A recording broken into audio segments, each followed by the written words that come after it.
ગુજરાત વિધાનસભામાં સામાજિક ન્યાય અને અધિકારિતા વિભાગની પ્રશ્નોત્તરીમાં સરકારના મંત્રી અને સરકાર લાજવાના બદલે ગાજી રહ્યા હતા।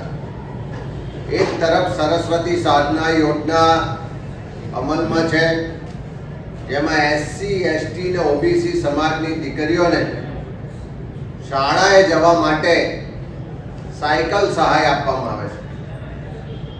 આમ તો વર્ષની શાળાની શરૂઆત જૂન મહિનામાં થાય, પ્રવેશ ઉત્સવ યોજાય છે, દીકરીઓને સાયકલ આપવાની હોય તો જૂન મહિનામાં એમને સાયકલ મળી જવી જોઈએ, જેથી કરીને પહેલા દિવસથી એ સાયકલ લઈને શાળા સુધી જઈ શકે। પણ આ સરકાર એ દીકરીઓની ચિંતા નથી કરતી। એમની માનીતી એજન્સીઓ કેવી રીતે કોન્ટ્રાક્ટ મેળવે એની ચિંતા કરે છે, અને ચિંતા કરવામાં આખી સાયકલ ખરીદીની પ્રક્રિયામાં ખૂબ મોટો વિલંબ થયો। વર્ષ 2023-24 ના વર્ષની સાયકલ આપવાની થાય તો જૂન 2023માં સાયકલ આપવી પડે, એના બદલે પોતાની માનીતી કંપનીઓને ટેન્ડર મળે એટલા માટે જે શરતો નક્કી કરવાની હતી એ શરતો નક્કી કરવામાં વિલંબ થયો। સામાજિક ન્યાય અધિકારિતા વિભાગ અને આદિજાતિ વિભાગ તરફથી આ સાયકલો ખરીદવા માટે ગ્રીનકોને ઇન્ડિયન મોકલવામાં આવે। લગભગ 3.5 લાખ જેટલી સાયકલો ખરીદવાની થાય, અને એના માટે જે એજન્સી નક્કી કરવાની હતી એની પ્રોડક્શન કેપેસિટી અચાનક 6 લાખ હોવી જોઈએ એવી શરત નક્કી કરવામાં આવી। અનેક લોકો દ્વારા વાંધો લેવામાં આવ્યો કે આ 6 લાખની કેપેસિટી કરવાથી કોમ્પિટિશન ઘટશે, સરકારને ઓછા ભાવે સારી સાયકલ નહીં મળી શકે। પણ એમને તો માનીતી કંપનીઓને લાભ આપવો હતો, એટલે બધાનો વાંધો વિરોધ ગ્રાહ્ય રાખ્યા સિવાય ટેન્ડર કરવામાં આવે છે। ટેન્ડરમાં જે રીતે કંપનીઓ દ્વારા ભાવ ભરાય છે, એમાં જે L1 કંપની આવે છે એ L1 કંપની સાથે નેગોશિએશન થયા પછી જે ગ્રીનકો દ્વારા એનો રિપોર્ટ કરવામાં આવે છે કે એસપીસી એટલે કે પરચેસ કમિટી છે, સ્પેશિયલ પરચેસ કમિટી, એના દ્વારા નેગોશિએશન દરમિયાન જે બાબતો ધ્યાનમાં આવે છે કે આ L1 કંપની દ્વારા જે સ્પેસિફિકેશનની જે ગુણવત્તાની સાયકલ રાજસ્થાનમાં અને પશ્ચિમ બંગાળમાં સપ્લાય કરવામાં આવી હતી એ જ સાયકલ ગુજરાતમાં વધારે ભાવથી આપવામાં આવે છે।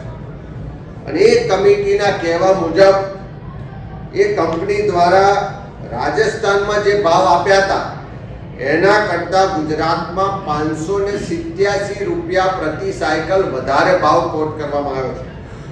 પશ્ચિમ બંગાળમાં જે ભાવ આપવામાં આવ્યા હતા એના કરતાં ગુજરાતમાં 425 રૂપિયા વધારે ભાવ કોટ કરવામાં આવ્યો છે। એટલે ગ્રીનકો ને કમિટી એમ કહે છે કે આ નેગોશિએશન વખતે એ L1 કંપની દ્વારા ભાવ વધારો કેમ છે એ અંગેનું કોઈ યોગ્ય જસ્ટિફિકેશન આપી શકેલ નથી। એટલા માટે આ સાયકલ માટેનું જે ટેન્ડર કરવામાં આવ્યું છે વર્ષ 23-24 માટેનું, એ રદ કરવું જોઈએ એવો ગ્રીનકો દ્વારા 11/3/2024 ના રોજ પત્રથી જાણ કરવામાં આવે છે, અને ટેન્ડર રદ કરવાની મંજૂરી માંગવામાં આવે છે। અને ટેન્ડર રદ કર્યા પછી નવી પ્રોસેસ કરવા માટેનું પણ કેવી રીતે રીટેન્ડર કરવું, ગ્રીનકો કઈ શરતોથી કરે એની વિગતો સાથે સરકારને જાણ કરવામાં આવે છે। પણ સરકારમાં બેઠેલા લોકોને તો માનીતી કંપની જોડે સેટિંગ થઈ ગયું હતું। એક સાયકલે 500 રૂપિયા વધારે લેવા, અને એવી લગભગ 1,70,000 સાયકલ લેખે ગણે તો લગભગ 8.5 કરોડ રૂપિયા પ્રજાના ટેક્સના વધારાના આ કંપનીને સરકારને તો આપવા હતા, કારણ કે ક્યાંક કમિશન સેટ થઈ ગયું હતું। માનીતી કંપની હતી, ક્યાંક બોન્ડ આપતી હશે કે ફંડ આપતી હશે, એટલા માટે આ ગ્રીનકોની ટેન્ડર રદ કરવાની ભલામણો સ્વીકારવામાં આવતી નથી।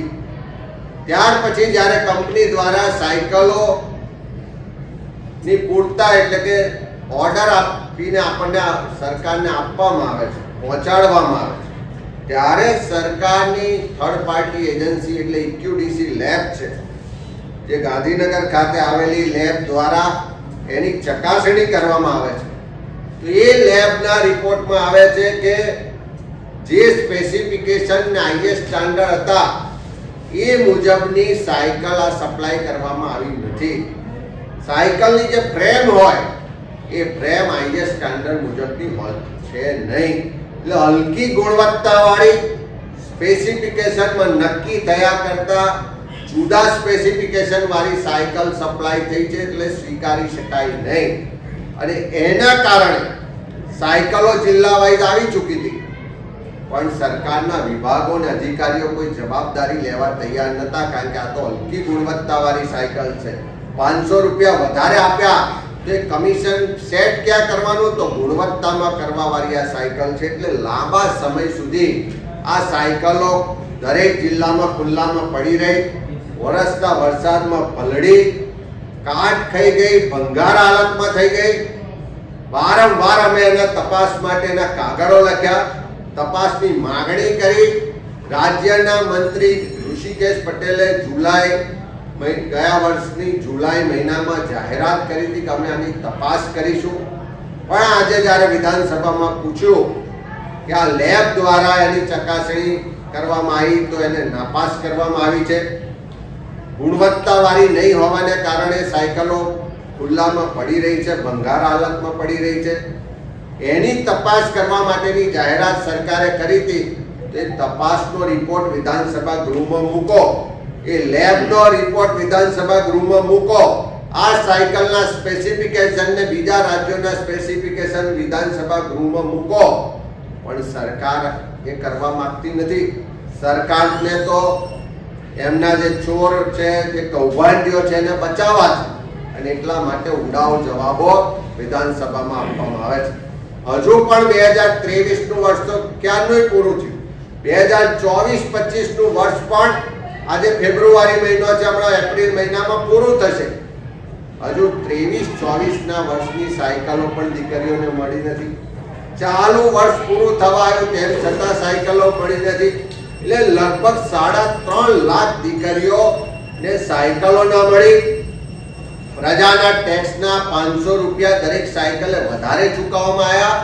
લગભગ 8.5 કરોડ રૂપિયાનું કૌભાંડ કરવામાં આવ્યું, અને તેમ છતાં સરકાર નથી એનો તપાસનો રિપોર્ટ આપવા તૈયાર, નથી એનો લેબનો રિપોર્ટ આપવા તૈયાર, કે નથી આ ભંગાર સાયકલોને કંપનીને પાછી આપવા પણ તૈયાર નથી. પણ આવી ભંગાર સાયકલો દીકરીઓને પધરાવવામાં આવી રહી છે. એનો આજે જ્યારે અમે વિરોધ કર્યો, સરકાર પાસે જવાબ માંગ્યો, ત્યારે સરકાર કૌભાંડીઓને ને કૌભાંડને છાવરતી હોય, છુપાવતી હોય એવું સ્પષ્ટ રીતે આજે દેખાઈ આવ્યું છે.